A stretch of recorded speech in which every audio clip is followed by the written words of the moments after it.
નમસ્કાર વિદ્યાર્થીઓ, આજે આપણે ધોરણ 8માં તમારે 7મું પાઠ સંખ્યા ભણીશું. હવે જુઓ, તમે ધોરણ 6માં 1થી 12 સુધીની સંખ્યા શીખી ગયા છો, બરાબર? અને 7મા ધોરણમાં 50 સુધીની શીખી ગયા છો. હવે 8મા ધોરણમાં તમારે 100 સુધીની સંખ્યા શીખવાની છે. શામાં? સંસ્કૃતમાં, બરાબર ને? સંસ્કૃતમાં તમે 6થા ધોરણમાં 1થી 12 સુધીની, 7મા ધોરણમાં 1થી 50 સુધીની શીખી ગયા છો અને હવે 8મા ધોરણમાં તમારે 1થી 100 સુધીની શીખવાની છે. હવે જુઓ, તમે કદાચ ભૂલી ગયા હોવ તો હું તમને એક આખું ચાર્ટ બનાવીને, સંખ્યાનું આખું ચાર્ટ બનાવીને PDF કરીને મોકલાવીશ. એ પ્રમાણે તમારે સંખ્યા તૈયાર કરવાની છે. સંસ્કૃતમાં 1થી 100 સુધીના જે અંકો છે એને કઈ રીતે લખાય અને શબ્દોમાં કઈ રીતે બોલાય, બરાબર? એ બધું જ હું તમને શીખવાડીશ અને આખું ચાર્ટ બનાવીને પણ PDF કરીને મોકલાવીશ. એ પ્રમાણે તમારે લખતા જવાનું છે અને બોલતા જવાનું છે. હવે જુઓ, આજે તમારે સંખ્યા ઉપરથી એક પાઠ છે. પહેલાં આપણે એ પાઠ ભણી લઈએ, બરાબર ને? હવે એ પાઠની શરૂઆત કરીએ. ખૂબ સરસ પાઠ છે. બે છોકરાઓ છે, સુરેશ અને રમેશ, એક દુકાને જાય છે. ફળની એક દુકાને જઈ અને કેટલા પૈસામાં કેટલા ફળ ખરીદે છે, બરાબર? એ અહીંયા પાઠમાં રજૂ થયું છે. અને એ કેટલા ખરીદે છે, કેટલા ફળ ખરીદે છે, કેટલા રૂપિયા આપે છે, એના ઉપરથી પાઠ દ્વારા તમને સંખ્યા શીખવાડવામાં આવી છે. હવે જુઓ, ખૂબ નાનું સરખું પાઠ છે અને સરસ પાઠ છે. એ આપણે એક એક શબ્દ અને એનો અર્થ સમજતા જઈએ. અને સંખ્યા એ આવતા વિડીયોમાં હું તમને 1થી 100 સુધીની સંખ્યા ભણાવીશ અને ચાર્ટ કરીને મોકલાવીશ, જે તમારે પીડીએફમાં જોઈને તમારી નોટબુકમાં લખવાનું છે અને તૈયાર કરવાનું છે. હવે જુઓ, આજે આપણે પાઠ ભણી લઈએ. પહેલાં સંખ્યા, જેનો ગુજરાતી અર્થ પણ સંખ્યા જ થાય, બરાબર? સંસ્કૃતમાં તમારે સંખ્યા શીખવાની છે. બસ આ પાઠનો મુખ્ય હેતુ એટલું જ છે. સુરેશ: અહો રમેશ કુત્ર ગચ્છતિ. શું કહે છે સુરેશ? અહો રમેશ કુત્ર ગચ્છતિ. અરે રમેશ, અહો રમેશ એટલે અરે રમેશ, કુત્ર એટલે ક્યાં, ગચ્છતિ એટલે જાઓ છો. અરે રમેશ, ક્યાં જાઓ છો? એટલે રમેશ કહે છે આપણમ ગચ્છામી. આપણમ એટલે દુકાન, આપણમ એટલે દુકાન, દુકાને. આપણમ એટલે દુકાને. ગચ્છામી જાઉં છું, દુકાને જાઉં છું. જો સુરેશ રમેશને પૂછે છે ક્યાં જાઉં છો, તો રમેશ કહે છે કે દુકાને જાઉં છું. એટલે સુરેશ કહે છે અહમ અપી આગચ્છામી.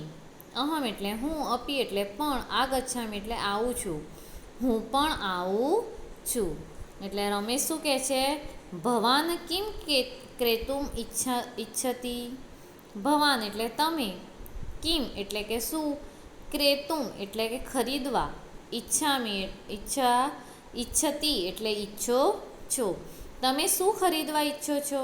એટલે સુરેશ કહે છે અહમ ફલાની ક્રેતુમ ઈચ્છામી. અહમ ફલાની ક્રેતુમ ઈચ્છામી. અહમ એટલે હું, ફલાની એટલે ફળો, ફલ એટલે એક ફળ, અને ફલાની એટલે બહુ બધા ફળો, બરાબર? હું ફળો ક્રેતુમ ખરીદવા, ઈચ્છામી ઈચ્છું છું. હું ફળો ખરીદવા ઈચ્છું છું. એટલે રમેશ શું કહે છે?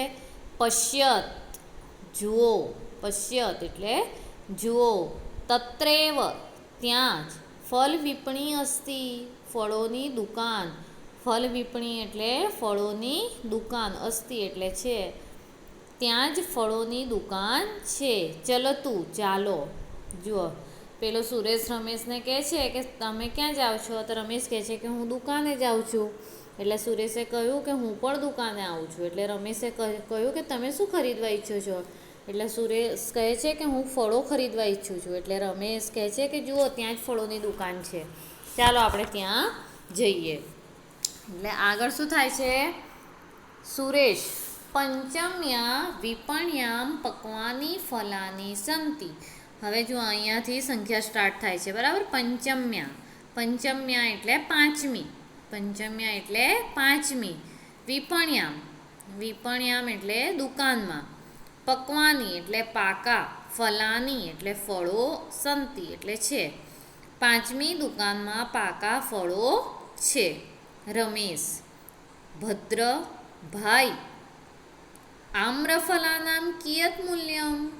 આમ્રફલાનામ એટલે કેરીઓ. કેરીઓની કિયત એટલે શું? મૂલ્યમ શું મૂલ્ય, શું કિંમત છે? એટલે ફળ વિક્રેતા કહે છે, ફળ વિક્રેતા એટલે ફળ વેચનાર, 50 રૂપ્યકાણામ 10 ફલાની.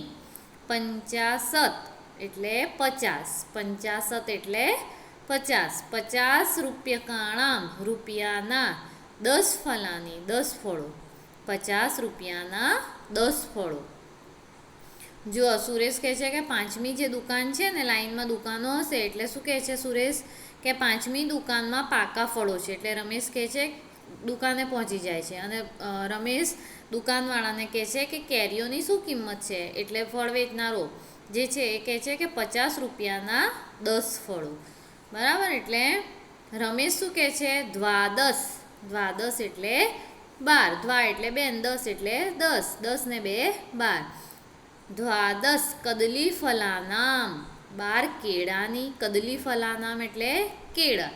કદલી ફલ એટલે કેળું. બરાબર. અહીંયા શું છે? કદલી ફલાનામ એટલે કેળાની.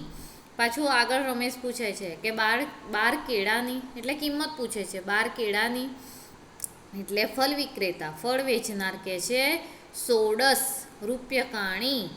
16 એટલે કે 16 રૂપ્યકાણી એટલે રૂપિયા, 16 રૂપિયા. એટલે રમેશ કહે છે ચતુર્ણા નારંગ ફલાનામ. ચતુર્ણા એટલે કે 4. ચતુર્ણા એટલે 4. નારંગ ફલાનામ. નારંગ ફલાનામ એટલે નારંગી ફળ. કયું? સંતરો. બરાબર. 4 સંતરાની જો કિંમત પૂછે છે. ચતુર્ણા નારંગ ફલાનામ એટલે કે 4 સંતરાની. એટલે ફળ વિક્રેતા, ફળ વેચનાર કહે છે 20 રૂપ્યકાણી. 20 એટલે 20. રૂપ્યકાણી એટલે રૂપિયા, 20 રૂપિયા. એટલે સુરેશ કહે છે તર્હિ મહ્યમ 30 કદલી ફલાની દદાતુ. તર્હિ તો, મહ્યમ એટલે કે મને, 30 એટલે કે 30, કદલી ફલાની એટલે કેળા, દદાતુ એટલે આપો. તો મને 30 કેળા આપો. એટલે રમેશ કહે છે કે મહ્યમ દ્વાદશ નારંગ ફલાની દદાતુ. પાછો રમેશ વચ્ચે ટપકી પડે છે. શું કહે છે? મહ્યમ એટલે કે મને, દ્વાદશ એટલે કે 12, નારંગ ફલાની એટલે કે સંતરા કે નારંગી, દદાતુ આપો, મને 12 સંતરા આપો. એટલે સુરેશ કહે છે કિયત મૂલ્યમ. કેટલી કિંમત, કેટલા પૈસા થયા? શું કહે છે? કેટલા પૈસા થયા કે કેટલી કિંમત થઈ? એટલે ફળ વિક્રેતા, ફળ વેચનાર કહે છે કદલી ફલાનામ ચત્વારિંશત. કદલી ફલાનામ એટલે કે કેળાના, ચત્વારિંશત એટલે 40. કદલી ફળ કેળાના 40. નારંગ ફલાનામ ચષષ્ટી. ચ એટલે અને નારંગ ફલાનામ સંતરાના ષષ્ટી એટલે કે 60 રૂપિયા થયા. એટલે રમેશ કહે છે 7 રૂપ્યકાણી સ્વીકરોતું. 7 રૂપ્યકાણી, 7 એટલે કે 100, રૂપ્યકાણી એટલે રૂપિયા, સ્વીકરોતું એટલે લો, સ્વીકાર કરો. બરાબર. રમેશ શું કહે છે? 100 રૂપિયા લો. એટલે ફળ વિક્રેતા કહે છે, ફળ વેચનાર ભવતું ભલે. બરાબર. જો કેટલું મસ્ત પાઠ છે ને, સરસ મજાનું પાઠ છે. તમને સંખ્યા શીખવાડવા માટે, સંસ્કૃતમાં સંખ્યા શીખવાડવા માટે આ પાઠ અભ્યાસક્રમમાં લેવામાં આવ્યું છે. બરાબર. અને સરસ રીતે તમને સમજ પડે એવી રીતે લખ્યું છે અહીંયા. હવે જુઓ, તમારે શું કરવાનું છે કે આ પાઠ્યપુસ્તક પાસે રાખીને વિડીયો સાંભળતા જવાનું છે અને પાઠનો અનુવાદ તૈયાર કરતા જવાનું છે. બાકી જે 1 થી 100 સુધીની સંખ્યા છે એ તમારે સંસ્કૃતમાં કઈ રીતે લખાય એ હું તમને ગુજરાતી, સંસ્કૃતના જે આંકડા હોય છે એ અને સંસ્કૃતમાં શબ્દોમાં કઈ રીતે લખાય એનું આખું ચાર્ટ મોકલાવીશ. બરાબર. એ પ્રમાણે તમારે 1 થી 100 સુધી સંખ્યા લખવાની છે અને તૈયાર કરવાની છે. આજના માટે આટલું જ કે તમે જે આ 7મા નંબરનું પાઠ છે એને વાંચો બેસીને અને એનું ગુજરાતી અર્થ સમજો. બરાબર, આશા રાખું છું કે તમને સમજ પડી ગઈ હશે.